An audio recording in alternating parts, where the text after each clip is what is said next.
Hola gente de YouTube, somos EduSalud y el tema que vamos a tratar hoy es desnaturalización proteica.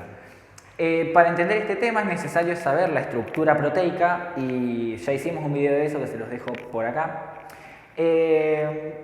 Básicamente vamos a empezar por definir qué es la desnaturalización proteica. La desnaturalización proteica es la pérdida o desestabilización de alguna de las estructuras o incluso de casi todas, después les voy a decir por qué casi todas, las estructuras de una proteína. Lo que va a causar una desnaturalización proteica es o que altere la función de la proteína o que la pierda. ¿Y por qué? Porque está atentando contra sus estructuras. Recuerdan que teníamos una estructura primaria, o supongo que recordarán que era la disposición, el orden y qué aminoácidos iban a estar en ese orden y en esa disposición. Era algo lineal. Una estructura secundaria que era la disposición en el espacio, que podía ser una forma helicoidal o una forma de lámina plegada beta o enrollamientos al azar, y que esto tenía que ver con qué le resultaba más favorable, ¿no? Y era por puentes de hidrógenos y demás. Y que había más de una, podía haber tanto hélice alfa como lámina plegada beta como enrollamientos al azar, todo en una misma proteína en los diferentes segmentos. Y una estructura terciaria que tiene que ver con una disposición tridimensional que podía ser globular o fibrilar, y la cuaternaria que es entre subunidades proteicas. Si nosotros atentamos contra estas estructuras, contra la estructura cuaternaria, contra la estructura terciaria o contra la secundaria, contra la primaria es muy difícil atentar porque romper enlaces covalentes es muy difícil.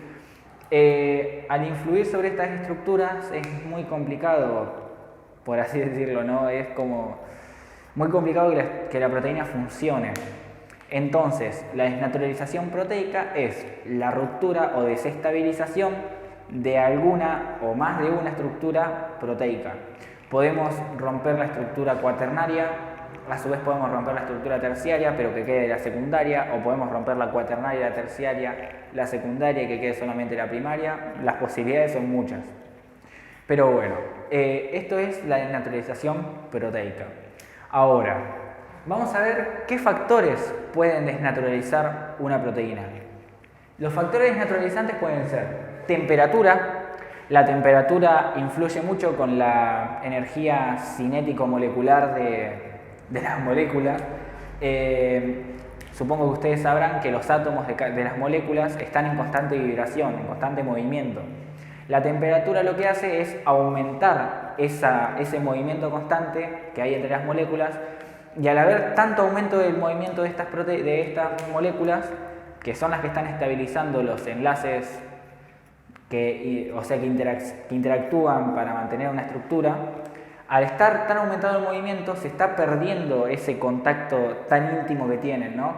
Y al perder ese contacto, ¿qué pasa? Se desestabiliza la estructura o una de las uniones de las estructuras, y eso ocurriendo a nivel masivo termina rompiéndonos la estructura.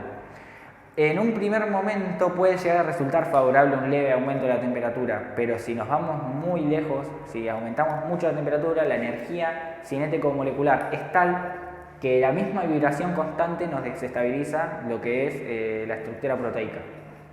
Puede ser, ya les digo, la secundaria, la terciaria o la cuaternaria. Podría ser cualquiera. La radiación. No nos vamos a meter tanto con la radiación, ¿no? Pero la radiación generalmente es un bombeo de electrones. Vamos a ver que hay isótopos, por ejemplo, que son, supongo que ustedes sabrán, que son átomos que tienen un distinto peso molecular de lo normal. Y si esos isótopos son inestables, son radioactivos y bombean electrones para todos lados. Entonces, esa constante influencia de todo lo que se está bombeando entre las distintas uniones también tiende a desestabilizarlas y por ende a desnaturalizar las proteínas. El pH. El pH, que lo vamos a hablar en el próximo video, es un factor desnaturalizante. ¿Por qué? Porque el pH tiene mucho que ver con el comportamiento ácido-base de una proteína, que lo van a entender mejor cuando vean el próximo video. Vamos a ver que el estado ácido-base de los grupos, si están disociados, no disociados, protonados, desprotonados, el mismo, lo que va a suceder es que Por ejemplo, en una enzima, vamos a poner una enzima de ejemplo, que vamos a ver mucho después que es una enzima. La enzima, por ejemplo, tiene un sitio activo en el que fija sustrato. Ese sitio activo tiene que tener, por ponerles un ejemplo, no sé, un NH3 más acá y el sustrato tiene que tener, no sé, un CO menos para que haya una interacción electrostática de atracción, para que puedan interactuar. Esto es un NH3 más, esto es un CO menos, por si no se ve. Entonces, para que esa interacción ocurra, tiene que estar bien protonada o desprotonados los distintos sectores de la misma proteína, ¿no? Entonces, si nosotros influimos con esto, estamos desnaturalizándola. Estamos influyendo mucho con lo que es, por ejemplo, en este caso, en la interacción de la enzima con el sustrato. Pero también esto también pasa en lo que es la estructura terciaria y cuaternaria. ¿Por qué? Porque dentro de lo que es la estabilización de la estructura terciaria y cuaternaria había también interacciones electrostáticas de atracción y repulsión. Y si nosotros estamos jugando con esto de protonar o desprotonar y por ende estamos jugando con sacar o poner cargas positivas y negativas, estamos alterando totalmente la estructura tridimensional que esa proteína tendría que tener. Entonces, como estamos alterando todo eso, se dice que el pH es un factor desnaturalizante. La presión, bueno, con este no nos vamos a meter mucho, es bastante complicadito de explicar, pero lo que es temperatura, radiación y presión son factores físicos, el pH es un factor más químico. Y otro factor químico son las sales. Las sales alteran mucho la solubilidad de una proteína.